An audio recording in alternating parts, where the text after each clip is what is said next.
ప్రభునందు ప్రియ పరిశుద్ధ దేవుని కుమారులారా, దేవుని కుమార్తెలారా, యేసు క్రీస్తు ప్రశస్త నామములో అందరికీ వందనాలు, దేవునికి స్తోత్రాలు.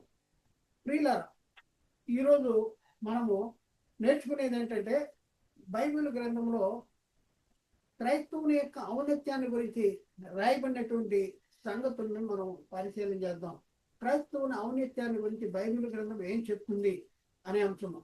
ఈ అంశం గురించి మనం పరిశీలన చేస్తే, దేవుడు త్రిత్వమా, ఏకత్వమా లేక అనేకత్వమా అనే దాంట్లో రెండవ పార్ట్ 2 ఎపిసోడ్ నెంబర్ 2 మనం నేర్చుకుంటానికి క్రైస్తవుని ఔన్నత్యము.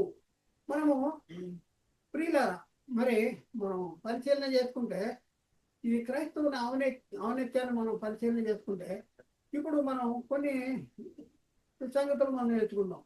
మనలను దేవుడు కన్నాడంట. దేవుడు కన్నాడు. మనం ఎవరు అంటే దేవునికి కుమారులు, సొంత కుమారులు, దేవుని కుమారులు. మనం దేవుడు కన్నాడు.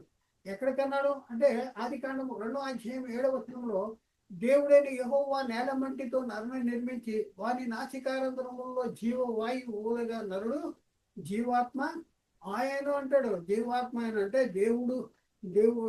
దేవుడు మట్టి బొమ్మని చేసి ఏం చేశాడంటే తనలో ఉన్న కొంత జీవాన్ని వేరుపరిచాడు, జీవ వాయువును వేరుపరితే నరుని జీవాత్మ ఆయన అంటాడు. అంటే దేవుడు కన్నాడు అంటాడు. దేవుడు మనల్ని కన్నాడు అనేసి బైబిల్లో ఎక్కడైనా ఉందా అంటే కన్నాడు అని ఉంది. ఆదామును ఎవరు కన్నారు అనేసి మనం పరిశీలన చేస్తే, ఆదామును దేవుడు కన్నాడు అనేసి బైబిల్లో చాలా చాలా చాలా స్పష్టంగా ఉంది. ఎందుకు అర్థం కావట్లేదు అంటే, ప్రకృతి సంబంధమైన మనుషుడు దేవుని ఆత్మ సంబంధమైన సంగతులు అర్థం చేసుకోలేడు కనుక అపార్థం చేసేటటువంటి పరిస్థితి ఉంది.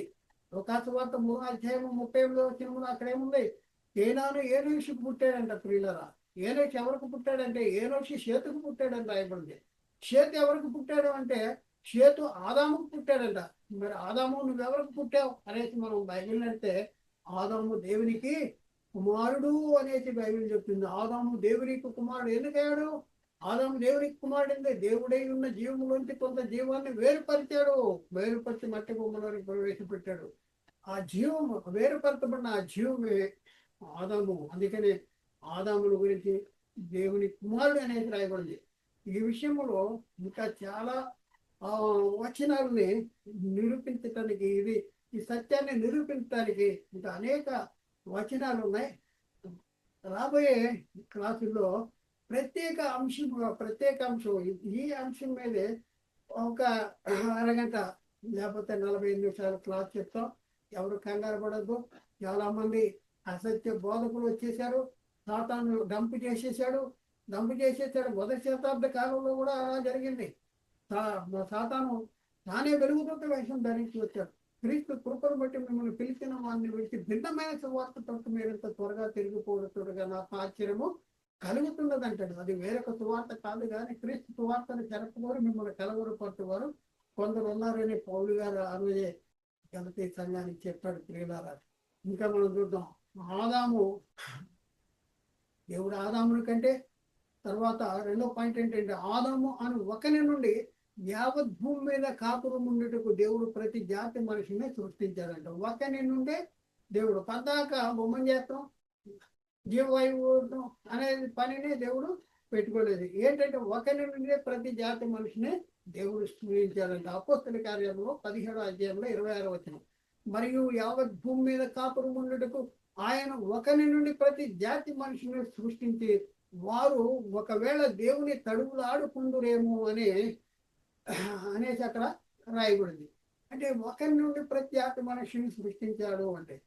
కాబట్టి ప్రియులారా, ఇక్కడ మనం చూస్తే ఒకరి నుండి ప్రతి జాతి మనిషిని ఒకనిలో నుండి అని లేదు. ఇక్కడ ఒకని నుండి ఉంది అనేసి సాతాను మనల్ని మభ్యపెడుతున్నాడు. ఒకని నుండి అన్నా ఒకనిలో నుండి అన్నా ఒకటే. అర్థం కావట్లేదు వీళ్ళకి, ఎందుకంటే మనోనేత్రాలు గుడితనం. ప్రకృతి సంబంధమైన మనుషుడు దేవుని ఆత్మ సంబంధమైన సంగతులు వాళ్ళకి అర్థం కాదు. ఈ విషయంలో కూడా ఇంకా అనేక వచనాలు చూపించి మీకు చూపించి ఇంకా స్పష్టంగా మీకు అర్థమవటానికి రాబోయే తరగతులు కూడా మనం నేర్చుకోవడానికి ప్రయత్నం చేద్దాం ప్రియులారా. మూడో పాయింట్ ఏంటంటే ఆత్మలకు తండ్రి అయిన దేవుడు దేవుని కలిగి ఉన్నవారు. ఆత్మలకు తండ్రి అయిన దేవుని మనం కలిగి ఉన్నాం. మనం కలిగి ఉన్న దేవుడు ఎవరంటే ఆత్మలకు తండ్రి అంట. ఆత్మలకు తండ్రి, ఆత్మలకు తండ్రి మనమై ఉన్న ఆత్మకి, నేను అనే ఆత్మకి తండ్రి ఉన్నాడంట. ఆయన ఎవరు అంటే మనం ఆయన నుండి వేరుపరచబడ్డాం. ఆదామును కన్నా ఆయన హెబ్రీ పత్రిక 12వ అధ్యాయంలో 9వ వచనం చూస్తే, మరియు శరీర సంబంధులైన తండ్రులు మనకు శిక్షకులుగా ఉండి వారి యందు భయభక్తులు కలిగి ఉంటుంది. అట్లయితే ఆత్మలకు తండ్రి అయిన వానికి మరి ఎక్కువగా బ్రతకవలని కదా. మనం ఒక తండ్రిని కలిగి ఉన్నాం. శరీర సంబంధమైన తండ్రి కాదు, ఆత్మకు తండ్రి అంట. ఆత్మకు తండ్రి ఎలా అవుతాడు? శరీరానికి తండ్రి ఎలా అవుతాడో ఆత్మకి తండ్రి ఎలా అవుతాడో మీరు అర్థం చేసుకోవాలి. ప్రియులను ఒకసారి ఆలోచించండి. ఆత్మలకు ఎంత బైబిల్లో ఎంత స్పష్టంగా రాసి ఉన్నా సరే దాన్ని వక్రీకరించి మరి అనేక మందిని సత్యము నుండి తొలగించేటటువంటి పరిస్థితి వెలుగుదూత ప్రయత్నం చేస్తున్నాడు.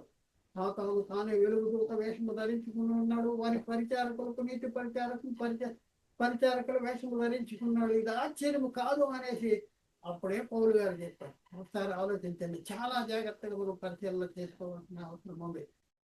నెక్స్ట్ 4వ పాయింట్ ఏంటంటే అక్షయ బీజము నుండి పుట్టింపబడినవారు. మనం ఏ బీజము నుండి పుట్టింపబడిన వారు? క్షయ బీజము నుండి కాదు, నేను ఆత్మ. క్షయ బీజము నుండి కాదు, క్షయ బీజము నుండి వచ్చేది శరీరము. అక్షయ బీజము నుండి పుట్టింపబడిన వారు.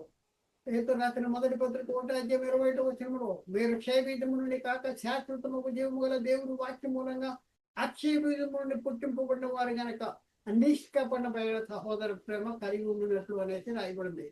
రక్తం వలన, శరీరేత్వం వలన, మానసేత్వం వలన మనం పుట్టలేదు. అక్షయ బీజము అనగా శాశ్వతము దేవుము గల దేవుని వాక్యం మూలంగా మనం పుట్టాము. కాబట్టి ప్రియులారా ఒకసారి ఆలోచించండి. 5వ పాయింట్ ఏంటంటే సత్యవాక్యము వలన కనబడినటువంటి వారము. సత్యవాక్యం వలన కనబడిన వారం. యాకోబు పత్రిక 1వ అధ్యాయం 18వ వచనంలో, ఆయన తాను సృష్టించిన వాటిలో మనము ప్రథమ ఫలముగా ఉన్నట్టు సత్యవాక్యము వలన తన సంకల్ప ప్రకారము, తన సంకల్ప ప్రకారం మనకు అన్నాడు. దేని ద్వారా మనం కనబడ్డాం? సత్యవాక్యం వలన కనబడ్డాం. 6వ పాయింట్, మనలను మరల జన్మింపజేశాడంట. మనం అపరాధాల చేత, పాపము చేత చనిపోయి ఉంటే ఏం చేశాడు? దేవుడు మనల్ని క్రీస్తులో మళ్ళా జన్మింపజేసినటువంటి పరిస్థితి ఉంది. 6వ పాయింట్, మనం జన్మించాం, మళ్ళా జన్మించిన వారు, కొత్తగా జన్మించిన వారు, ఆత్మ మూలంగా జన్మించిన వారు. పేతురు రాసిన మొదటి పత్రిక 1వ అధ్యాయం 4వ వచనంలో, మృతులలో నుండి యేసుక్రీస్తు తిరిగి లేచటం వల్ల జీవముతో కూడిన నిరీక్షణ మనకు కలిగినట్లు, అనగా అక్షయమైనది, నిర్మలమైనది, వాడబారినైన స్వాస్థ్యము మనకు కలిగినట్టు ఆయన తన విశేష కనికరము చొప్పున మనలను మరలా జన్మింపజేశాడు అనేసి అక్కడ ఉంది. ఇలా చాలా జాగ్రత్తగా మనం ఆలోచించండి. మన మహిమేంటి? క్రీస్తు దగ్గరికి వచ్చిన మన మహిమేంటి? క్రీస్తు రక్తం యొక్క విలువను గుర్తించలేనటువంటి అవిశ్వాసులు, సమాజం వారు లేఖనాలు అర్థం కాక వక్రీకరించేటటువంటి పరిస్థితి. మన పాపులు అంటాం. మన పాపులు ఎట్లా పాపులు అవుతారు బాబు? క్రీస్తు రక్తాన్ని అపవిత్రంగా ఎంచేటటువంటి పరిస్థితి. ఒకసారి చాలా జాగ్రత్తగా క్రీస్తు రక్తాన్ని అపవిత్రం చేస్తారు. మన పాపము క్రీస్తు రక్తము చేత కడగబడి పరిశుద్ధ పరులు నీతి ముద్రగా తీర్చబడి మరి పరిశుద్ధపరచబడిన వారిని పరిశుద్ధులుగా ఉండుటకు పిలువబడినటువంటి మనము అప్పుడు మేలవుతాం. ఒకసారి ఆలోచించండి. 7వ పాయింట్, సువార్త ద్వారా కనబడినటువంటి వారు. మనం సువార్తను విని సువార్త ద్వారా కనబడిన వారు. 1వ కొరింథీ పత్రిక, పౌలు రాసిన మొదటి కొరింథీ పత్రిక 4వ అధ్యాయం 16వ వచనంలో పౌలు చెప్తున్నాడు, క్రీస్తు యేసునందు సువార్త ద్వారా నేను మిమ్మల్ని కంటిని అంటాడు. సువార్త ద్వారా మనం కనబడిన వారు. 8వ పాయింట్, దేవుని కుమారులే ఉన్నారు. మనం ఎవరు? వాక్య మూలంగా కనబడిన వారు, సువార్త మూలంగా కనబడిన వారు, అక్షయ బీజము నుండి కనబడినటువంటి మనము ఎవరమంటే దేవుని కుమారులు. యోహాను సువార్త 1వ అధ్యాయం 12వ వచనంలో, తను ఎందరు అంగీకరించదరో అనగా తన నామముందు విశ్వాసముంచు వారికి దేవుని పిల్లలు ఉంటుకు ఆయన అధికారము అనుగ్రహించను. దేవుని పిల్లలు అవటానికి అధికారం, మనకు అధికారం పొందాం. మళ్ళీ అధికారం మొట్టమొదటి దేవుని పిల్లలుగా ఉండేటటువంటి వాడు. తర్వాత ఆదాము తప్పిపోవటం మూలన, అతిక్రమించటం మూలన, అయోగ్యతతో మళ్ళీ దాన్ని యేసుక్రీస్తు ద్వారా మనం పొందుకున్నాం. యేసుక్రీస్తు ద్వారా పొందుకున్నాం. తమ అందరికీ కరించుదురు అనగా తన నామంలో విశ్వాసం ఉంటూ వారికి దేవుని పిల్లలుటకు ఆయన అధికారము అనుగ్రహించెను. వారు 13వ వచనం యోహాను సువార్త 1:13 వారు దేవుని వలన పుట్టినవారు, దేవుని వలన పుట్టినవారే కానీ రక్తము వలనను శరీరేత్తు వలనను మానసేత్తు వలనను పుట్టినవారు కాదు. ఎంత ఆధిక్యత! దేవుని వలన పుట్టిన నీవు ఆత్మ, ఆత్మ ఆత్మలకు తండ్రి, ఆయన తండ్రి. మనం పుట్టాము, ఆయన మన అన్నాడు. బైబిల్లో ఎంత స్పష్టంగా దేవుని క్రైస్తవులుగా ఉన్న మన మహిమ, మన ఆధిపత్యము, మన కలిగి ఉన్నటువంటి ఔన్నత్యం గురించి బైబిల్ చెప్తూ ఉంటే సాతాను తానే వెలుగుదూత వేసి లేఖనాన్ని కలిపి చెప్తున్నాడు. దేవుని స్వరూపమైన క్రీస్తు మహిమను కనపడితే స్వార్థ ప్రకాశం మనకు కనపడకుండా అవిశ్వాసులైన మనోనేత్రాలకి గుడ్డితనం కలిగజేస్తున్నాడు. స్త్రీలారా, హోమపత్రిక 8:14 దేవుని ఆత్మ చేత అందరూ నడిపించబడదురు, వారందరూ దేవుని కుమారులై ఉన్నారు. దేవుని ఆత్మ చేత నడిపించబడుతున్నాం. ప్రియులారా, దేవుని ఆత్మ చేత, ఆత్మ యొక్క నియమాన్ని మనం అనుసరించి జీవించడం ద్వారా దేవుని ఆత్మ చేత నడిపించబడేటటువంటి పరిస్థితి. ఇలా దేవుని ఆత్మ చేత నడిపించబడే వాళ్ళందరూ కూడా దేవుని కుమారులై ఉన్నారంటాడు. అలాగే గలతీ పత్రిక 3వ అధ్యాయంలో 26వ వచనంలో యేసుక్రీస్తునందు మీరందరూ విశ్వాసము ద్వారా దేవుని కుమారులు. విశ్వాసము ద్వారా ఏమవుతున్నాం అంటే దేవునికి కుమారులు అవుతున్నాం. మనం ఒకప్పుడు దేవుని కుమారులుగా ఉండేటటువంటి ఆ కుమారత్వాన్ని పోగొట్టు ఆ తర్వాత తిరిగి యేసుక్రీస్తు ద్వారా తిరిగి కుమారత్వాన్ని మనం పొందుకునేటటువంటి పరిస్థితి ఉంది. యోహాను రాసిన మొదటి పత్రికలో 3వ అధ్యాయంలో 2వ వచనంలో అక్కడ మనం చూస్తే, ప్రియులారా, ఇప్పుడు మనము దేవుని పిల్లలమై ఉన్నాము, మనం ఇక మీదట ఏమవుతామో ఇక నువ్వు ప్రత్యక్షపరచబడలేదు కానీ ఆయన ప్రత్యక్షమైనప్పుడు ఆయన ఉన్నట్లుగానే ఆయన్ని చూతుము కనుక ఆయన్ని పోలి ఉండుము అంటాడు. ఆయన పోలి ఉండుము. ఇప్పుడు మనము దేవుని పిల్లలమైన బైబిల్ నమ్ముతారా? బైబిల్ నమ్ముతారా? బైబిల్ నమ్మితే బైబిల్ చెప్పేది మనం అర్థం చేసుకోవాలి, బైబిల్కి లోబడాలి, పరిశుద్ధాత్మని బోధకు లోబడాలి. ఆత్మకు విరోధంగా మరి ఎవరన్నా లోబడకపోతే వారికి నిత్య జీవం అనేది ఉండదు. ప్రియులారా, లేఖనాలు మనుషులు ఇతను బట్టి కలగలేదు, మనుషులు పరిశుద్ధాత్మ ద్వారా ప్రేరేపించబడిన వాడే దేవుని మూలంగా పలికిన లేఖనాలు. మరి అలాంటి లేఖనాలు మనం నమ్మొద్దా? సాతానంటాడు నమ్మొద్దు, అది కాదు. మనం ఎందుకు అవుతాం దేవుని కుమారులు? మనం దెయ్య కుమారులమే. ప్రియులారా, లోకంలో రెండు రాజ్యాలు ఉన్నాయి. ఈ 2 రాజ్యాలు విస్తరించబడుతున్నాయి. ఒక రాజ్యానికి సాతాను మరి రాజుగా ఉన్నాడు, మరొక రాజ్యానికి దేవుడు క్రీస్తును రాజుగా నియమించాడు. ఇప్పుడు దేవుని రాజ్యంలో ఉన్నావా? క్రీస్తు రాజ్యంలో ఉన్నావా? అంధకార సంబంధమైన అధికారంలో లోబడి ఉన్నావా? మరి వెలుగు సంబంధమైన అధికారికి లోబడి ఉన్నావా? ఎక్కడ ఉన్నావు? నువ్వెవరికి కుమారుడు? దేవుని కుమారుడువా, అపవాది కుమారుడువా?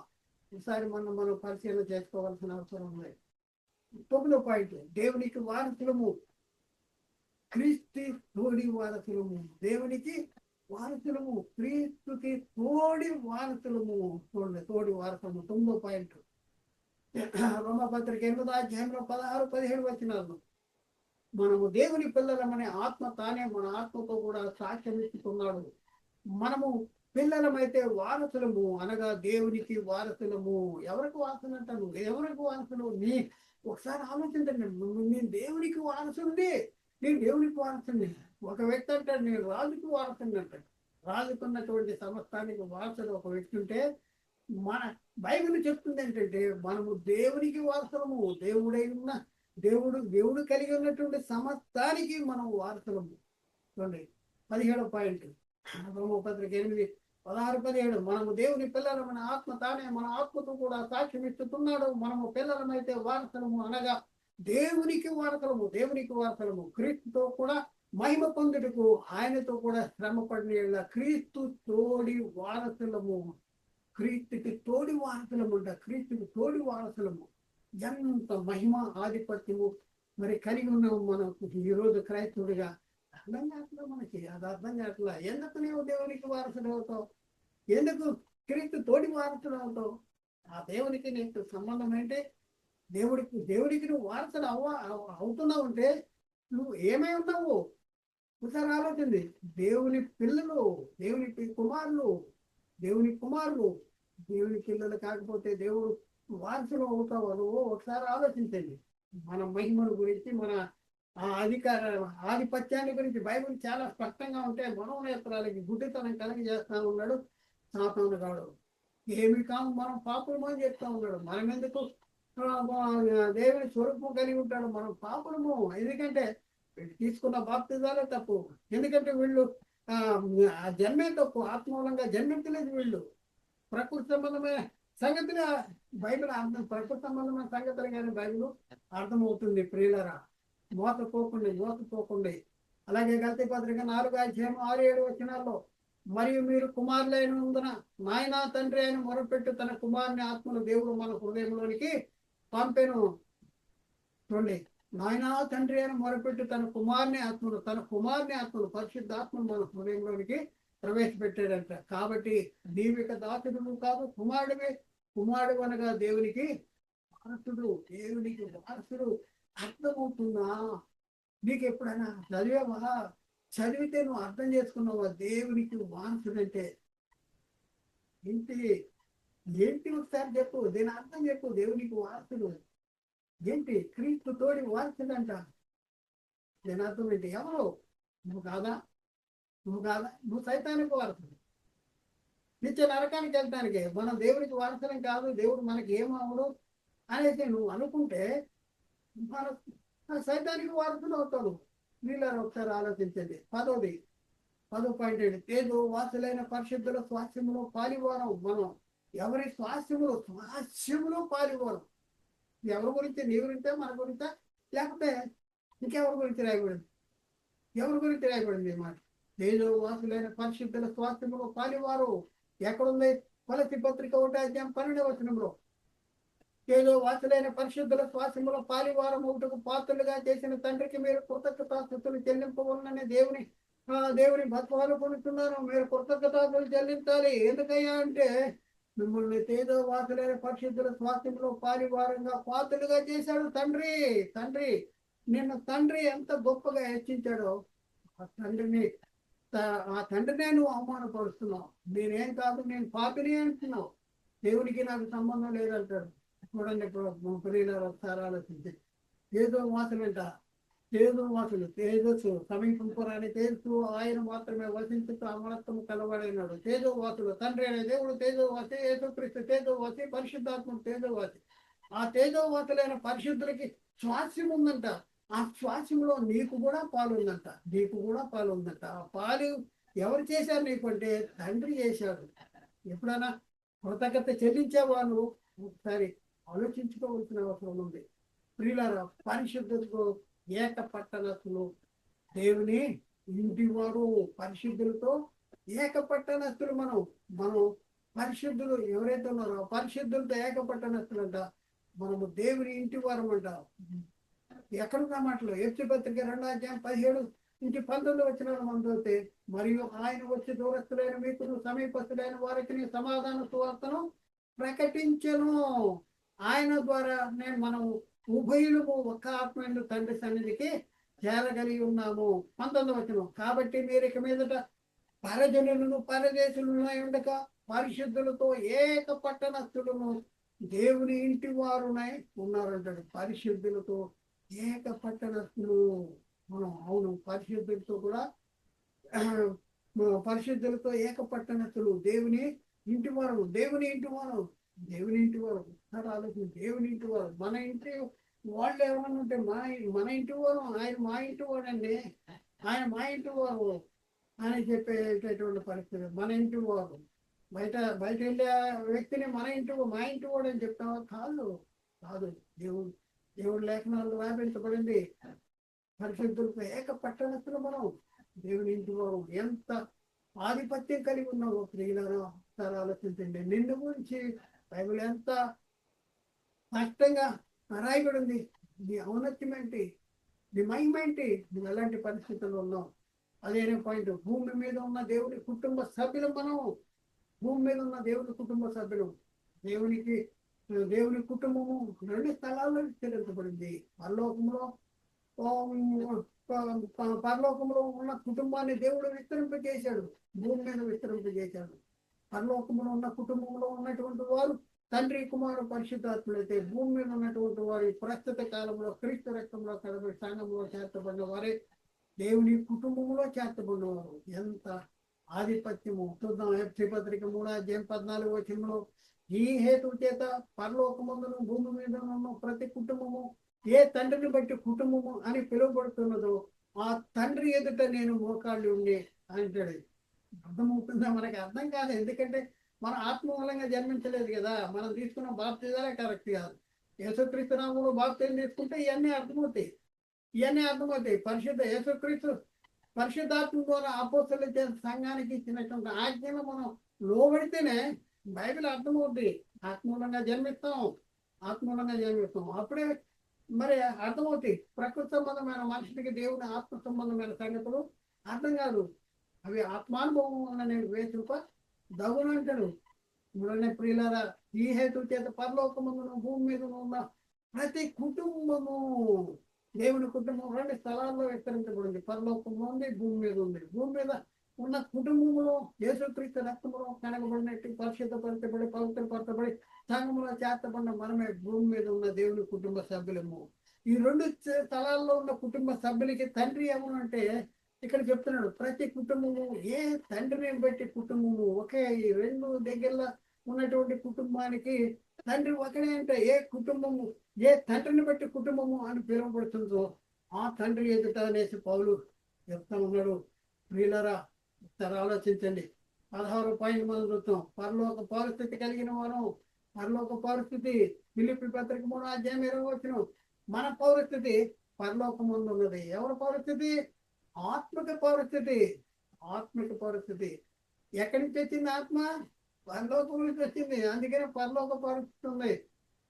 వారు ఏ దేశం నుండి వచ్చారో ఆ దేశం జ్ఞాపకం ఉంచుకునే మళ్ళీ వెల్లుటికి వీలు కలిగి ఉండదు. ఇక్కడికి వచ్చిన తర్వాత మనం మర్చిపోయాము. ఈ లోకము లోకాశంలో పడిపోయాము. ప్రకృతి సంబంధంగానే యేసుక్రీస్తు నమ్ముకుంటున్నాం. క్రీస్తును పేరు చెప్పుకొని డబ్బులు సంపాదించి బతుకు తెరువు కోసమే క్రీస్తును నమ్ముకున్నటువంటి వాళ్ళకి ఈ సంగతులు అర్థం కాదు. మన పౌరస్థితి ఎక్కడ ఉందంట? పరలోకం. ఫిలిప్పీ పత్రిక 3:20 మన పౌరస్థితి పరలోకం ఉన్నది.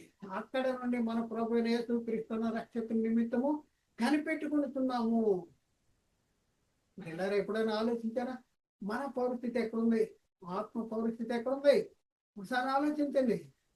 మన పౌరస్థితి ఒకసారి ఆలోచించండి. నీకెందుకు పరలోక పౌరస్థితి ఉంది? నువ్వు ఎందుకు పరలోకం వెళ్ళాలి? ఆ తండ్రికి ఆ దేవునికి మరి నీకు సంబంధం లేకపోతే మరి ఆ పరలోక పౌరస్థితి నీకెందుకు? ఒకసారి ఆలోచండి. నీకెందుకు ఇస్తున్నారు? నువ్వు ఆయనకేమవుతావు? ఆ యేసుక్రీస్తు నీకేమవుతాడు? ఆ పరిశుద్ధాత్ముడు నీకేమవుతాడు? నువ్వు ఆ తండ్రికి నువ్వేమవుతావు? నువ్వు ఆ కుటుంబంలో ఉన్నావా? ఆ దేవుని కుటుంబంలో ఉన్నావా? ఆ దేవుని ఇంటి వాడువా? నువ్వు ఆ దేవునికి కుమారుడువా? ఆ తేజోవాసులైన పరిశుద్ధ స్వాస్థ్యంలో నువ్వు పాలివాడువా? అవును. అందుకనే మనం అనే ఆత్మకు పౌరుషుడు ఎక్కడ ఉందంటే పరలోకంలో ఉన్నది అనేసి అక్కడ ఫిలిప్పీలో వ్రాయబడింది. 17 పాయింట్. పరలోకం ముందు వ్రాయబడిన జ్యేష్ఠుల సంఘానికి వచ్చాం. మనం జ్యేష్ఠుల సంఘములకు వచ్చేసాము. పరలోకం ముందు వ్రాయబడిన జ్యేష్ఠుల సంఘానికి. ఇవన్నీ మనకి అర్థం కావట్లేదు. ఎందుకంటే ఆత్మ మూలంగా జన్మించలేదు కనుక. ఎంత అద్భుతమైన సంగతి బైబిల్లో యేసుక్రీస్తు పరిశుద్ధాత్మ చేత అపోస్తలుల ద్వారా వ్రాపించి మన కోసం వ్రాపించి పెట్టాడు. ఆ సంగతులే నీకు అర్థం కాక తండ్రిని గురించి యేసుక్రీస్తుని గురించి పరిశుద్ధాత్మ గురించి దేవుడి తిరుకోలేకత్వం దేవుడి క్రియ కూడా అనేది అక్కడే అయిపోయాయి. కానీ ఆ తండ్రి అనే దేవుడు నీ కోసం రాపించినటువంటి ఆ సంగతులు నీకు ఎందుకు అర్థం కావట్లేదు అంటే సాతానే వెలుగుదూత వేషం ధరించుకొచ్చాడు. వాడు బోధించేశాడు, అసత్యాన్ని బోధించేశాడు. నువ్వు ఆ అసత్యంలో కొట్టి మెట్టాడుతున్నావు. వీళ్ళరా బయటికి రావాలి. హెబ్రీ పత్రిక 12:22-24 ఇప్పుడైతే సీయోను కొండకును జీవము గల దేవుని పట్టణానికి పరలోక యెరూషలేమునకును వేవేల దేవదూతల యొద్దకును పరలోకం ముందు వ్రాయబడిన జ్యేష్ఠుల సంగమునకు వారి మహోత్తమునకు అందరి న్యాయాధిపతి అయిన దేవుని యొద్దకును సంపూర్ణ సిద్ధి పొందిన నీతిమంతుల ఆత్మల యొద్దకును కొత్త నిబంధనకు మధ్యవర్తి అయిన యేసునొద్దకును ఏ వేలు కంటే మరి శ్రేష్టముగా పలుకు ప్రోక్షణ రక్తమునకును మీరు వచ్చి ఉన్నారు. మీరు వచ్చినది ఎవరి గురించి చెప్పింది ఇది? ఎవరి గురించి రాయబడి మరి ఇవన్నీ మాకెందుకండి? ఇవన్నీ మాకు వద్దు. మీరు పాపులు అండి. మాకు దేవ స్వభావం ఏంటండి? దేవుని పోలికలో సృజించకుండా అవే స్వభావం ఏంటండి? మేము అంతటి అండి, మీకు కాదండి. ఇవన్నీ మాకు కాదండి. చూడండి, సాతాను వీళ్ళని ఎలా మభ్య పెట్టేసి అనేక మందిని నిత్య నరకానికి తీసుకెళ్ళడానికి మరి వాడు ప్రయత్నం చేస్తున్నాడు. వాడి ఊరిలో ఉండి వాడి ఉచ్చులో ఉండి బయటికి రావాల్సిన అవసరం. బైబిల్ గ్రంథంలో దేవుడు త్రిత్వం మాత్రమే కాదు, దేవుడు అనేకత్వమై ఉన్నారు. దైవ గుణ లక్షణాలు కలిగిన వారు అనేక మంది ఉన్నారు. దేవ స్వభావంలో పాలివారు అనేక మంది ఉన్నారు అనేది బైబిల్ చెప్తుంది. అందుకని అంటాడు, కొత్త నిబంధనకు మధ్యవర్తైన యేసునందుకు వచ్చాము. ఏ వేలు కంటే మరి శ్రేష్టముగా పలుకు ప్రోక్షణ రక్తానికి ఇప్పుడు మనం వచ్చేసాము అనేసి బైబిల్ చెప్తుంటే అవన్నీ మాకు చెప్పకండి, మాకు అర్థం అవుదండి, అవన్నీ మాకు అర్థం అవుదండి అంటాడు. ఈ చెవితే అంటాడు, ఈ చెవితో వదిలేస్తున్నాడు. 18వ పాయింట్, ప్రియులరా, ఏర్పరచబడిన వంశమును రాజులైన యాజక సమూహం మనం. పేతురు రాసిన మొదటి పత్రిక 2వ అధ్యాయం 9 నుంచి 10 వచనాలు మనం చదివితే, అయితే మీరు ఒకప్పుడు చీకటిలో ఉన్నారు, చీకటిలో నుండి ఆశ్చర్యకరమైన తన వెలుగులోనికి మిమ్మల్ని పిలిచిన వాణి గుణాతిశయములను ప్రచురించేయాలి. పిలిచిన వాణి గుణాతిశయాలను ప్రచురించేయాలంటే పిలిచిన వాణి ఆ గుణాలు నీలో ఉండాలి. నీవు కలిగి ఉండి ఇతరులకి ప్రచురించేయాలి. మేము ఎక్కడ కలిగి ఉన్నాం? మేము ఇంకా తీసుకున్నాం బాప్తిజాలే కరెక్ట్ కాదు కదా, ఆ బాప్తిజాలే కరెక్ట్ కాదు. మేము ఇంకా కొత్తగా జన్మించలేదు. మీరు సైతానికి గుణలక్షణాలు ప్రచురం చేస్తా ఉంటున్నాం మనోళ్ళు. అయితే మీరు చీకట్లో ఉండే ఆశ్చర్యకరమైన తన వెలుగులోనికి మిమ్మల్ని పిలిచిన వారి గుణాతిశయములను ప్రచుర్యం చేయ నిమిత్తము ఏర్పరచబడిన వంశమును రాజులైన యాజక సమూహమును ఉన్నారంటాడు. ఒకప్పుడు ప్రజగా ఉండక ఇప్పుడు దేవుని ప్రజ అయితిరి. ఒకప్పుడు కనికరించబడక ఇప్పుడు కనికరించబడితిరి అనేసి అక్కడ రాయబడింది.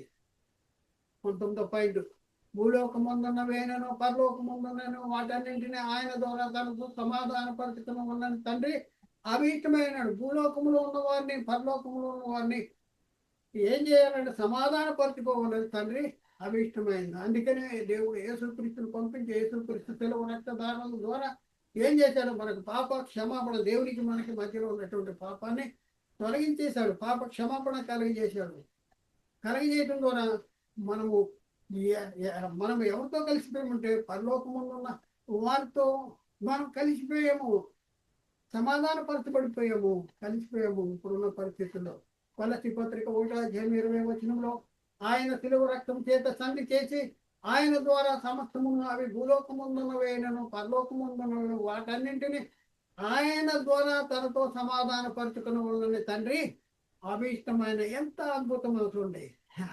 ఆయన ద్వారా తనతో సమాధానపరచుకోవాలి. ఎవరిని సమాధానపరచుకోవాలని దేవుడు అనుకున్నా అంటే భూలోకంలో ఉన్నటువంటి మనల్ని పరలోకంలో ఉన్నటువంటి వారిని సమాధానపరచుకోవాలి. ఎలా అంటే యేసుక్రీస్తు సెలవు రక్తం చేత సంధి చేశాడు. యేసుక్రీస్తు సెలవు రక్తం చేత సంధి చేశాడు. యేసుక్రీస్తు ద్వారా సమస్తమును, అవి భూలోకమందున్నవేనను పరలోకమందున్నవేనను వాటన్నింటినీ ఆయన ద్వారా తనతో సమాధానపరచుకోవాలని తండ్రి అభీష్టము. తండ్రి అభీష్టాన్ని నువ్వు నిర్లక్ష్యం చేస్తున్నావా? దాన్ని అవహేళన చేస్తున్నావా? దాన్ని గుర్తించలేదా? ప్రియుడా, సహోదరుడా, ఎక్కడున్నాను? నీ పరిస్థితి ఏంటి? బైబిల్ అర్థమవుతుందా లేదా? నీకు అర్థం కాకపోతే వెంటనే యేసుక్రీస్తు నామములో బాప్తిజం తీసుకో, అప్పుడే అర్థమవుతుంది. కాబట్టి ప్రియులను ఒకసారి ఆలోచించండి. 20వ పాయింట్, మనము క్రీస్తు యేసునందు సృష్టించబడిన వారమై ఆయన చేసిన పని అయి ఉన్నాము. క్రీస్తు యేసునందు సృష్టించబడిన వారమై ఆయన చేసిన పని, క్రీస్తు యేసు ద్వారా మనం ఆయన ద్వారా కలిగిన వారు. వ్యక్తి పత్రిక 2వ అధ్యాయం 10వ వచనంలో, మరియు వాటి యందు మనము నడుచుకుని ఉన్నని దేవుడు ముందుగా సిద్ధపరిచిన సత్క్రియలు చేతికై మనము క్రీస్తు యేసునందు సృష్టించబడిన వారమే ఆయన చేసిన పని ఉన్నాము అనేసి లేఖనాలు చెప్తా ఉన్నాయి. ప్రియులారా, 21వ పాయింట్, సువార్త ద్వారా కనబడినటువంటి వారం మనం కనబడిన వారం, సువార్త ద్వారా కనబడిన వారం. పౌలు కొరింథీయులకు రాసిన మొదటి పత్రిక 4:16 క్రీస్తు యేసునందు సువార్త ద్వారా నేను మిమ్మల్ని కంటిని కనుక మీరు నన్ను పోలి నడుచుకోండి అనేసి అక్కడ పౌలు చెప్తున్నాడు. మనము క్రీస్తు ద్వారా కలిగిన వారు. మనం ఎవరి ద్వారా కలిగిన వారు అంటే క్రీస్తు ద్వారా కలిగిన వారు. క్రీస్తు ద్వారా కలిగిన 1 కొరింథీ పత్రిక 8:6 ఆకాశమందున్నవేనను భూమి ఎందున్నవే ఆకాశమందున్నవేనను భూమి మీదనైనను దేవతలను ఆకాశమందైనను భూమి మీదనైనను దేవతలనబడినవి అనేకములున్నను మనకు ఒక్కడే దేవుడు ఉన్నాడు, ఆయన తండ్రి. ఆయన నుండి సమస్తమును కలిగను అంటాడు. ఆయన నుండి మనకొక్కడే తండ్రి ఉన్నాడు, ఆయన నుండి సమస్తము కలిగను, ఆయన నిమిత్తం మనం ఉన్నామంట. మరియు మనకు ప్రభువు ఒక్కడే, ఆయన యేసుక్రీస్తు. ఆయన ద్వారా సమస్తమును కలిగను. ఎవరి ద్వారా సమస్తం కలిగిందంట? యేసుక్రీస్తు ద్వారా సమస్తం. ఆయన ఎవరు అంటే మనకు ప్రభువు, మనము ఆయన ద్వారా కలిగిన వారు అనేసి లేఖనాల్లో చాలా స్పష్టంగా రాయబడి ఉంది. ప్రియులారా, చాలా స్పష్టంగా రాయబడి ఉంది. కాబట్టి ఆలోచించేయండి ప్రియులారా, అర్థం చేసుకుంటానికి ప్రయత్నం చేయండి ప్రియులారా. నెక్స్ట్ పాయింట్, జీవవాక్యమును చేత పట్టుకుని లోకంలో జ్యోతులుగా కనపడుతున్నటువంటి వారమ్మ. వాక్యాన్ని పట్టుకుని, ఈ వాక్యం సామాన్యులు. వాక్యము జీవింప చేసే వాక్యము, జీవవాక్యాన్ని చేత పట్టుకుని లోకంలో జ్యోతుల వలె కనపడుతున్న వారు. జీవవాక్యమును చేత పట్టుకుని లోకంలో జ్యోతుల వలె కనపడుతున్నారు. ఎప్పుడైనా ఆలోచించారా మన గురించే రాయబడింది ఇది. వాక్యం లేఖనాన్ని బైబిల్ మనం పట్టుకుని లోకంలో జ్యోతులేలాగా కనపడాలి. లోకాన్ని వెలిగించాలి, వెలిగింప చేయాలి. వాళ్ళ మన్న చూసే వాళ్ళు మన్న చూసే దేవుని దగ్గరికి రావాల్సినటువంటి అవసరం ఉంది. ఎక్కడుంది? ఫిలిప్పీ పత్రిక 2:16 అక్కడ ఏముంది? అట్టి జన్మ మధ్య మీరు జీవవాక్యమును చేత పట్టుకున్న లోకంలో జ్యోతులు వెళ్ళి కనపడుతున్నారు. అందువలన నేను వ్యర్థముగా పరిగెత్తలేదని, నేను పడిన కష్టము నిష్ప్రయోజనము కాలేదని పౌలు చెప్తా ఉంటాడు. చూడండి, జీవవాక్యాన్ని చేత పట్టుకుని జ్యోతుల్లాగా ప్రకాశించేటటువంటి గొప్ప ఆధిక్యత మనకుంది. ఎప్పుడైనా ఆలోచించేవా? నువ్వు ఒక జ్యోతివి. ఎప్పుడు అంటే జీవవాక్యాన్ని పట్టుకుని అంటే సత్యాన్ని అనుసరించేటటువంటి వాడుగా ఉండటం ద్వారా. అలాగే మరొక పాయింట్ ఏంటంటే, దేవుని కుమారుని యొక్క రాజ్య నివాసులుగా చేయబడినాం. దేవుని కుమారుని యొక్క రాజ్య నివాసులు అంటున్నాం. దేవుని కుమారుడు ఇప్పుడు ఉన్న పరిస్థితుల్లో ప్రియులరా 2 రాజ్యాలు ఉన్నాయి భూమి మీద. ఒకటి అంధకార సంబంధమైన రాజ్యము, ఒకటి దేవుని కుమారుని యొక్క రాజ్యము. కొలసీ పత్రిక 1:13 ఆయన మనలను అంధకార సంబంధమైన అధికారం నుండి విడుదల చేసి తాను ప్రేమించిన తన కుమారుని యొక్క రాజ్య నివాసులుగా చేసిన. ఒకప్పుడు మనం దేనికి లోబడిపోయి ఉన్నాం? ఏ అధికారానికి లోబడి ఉన్నాం అంటే అంధకార సంబంధమైన అధికారానికి లోబడి ఉన్నాం. ఇప్పుడు దేవుని కుమారుని ద్వారా తాను ప్రేమించిన తన కుమారుని యొక్క రాజ్య నివాసులుగా మనం చేయబడినటువంటి పరిస్థితి. ప్రియులారా, ఎలా ఉన్నారు ఏంటి ఒకసారి మనం పరిశీలన చేసుకోవాల్సిన అవసరం ఉంది. మీరు ఎక్కడ ఉన్నారు? మీకు అర్థమవుతుందా బైబిల్? మీకు ఏమైనా అర్థమవుతుందా?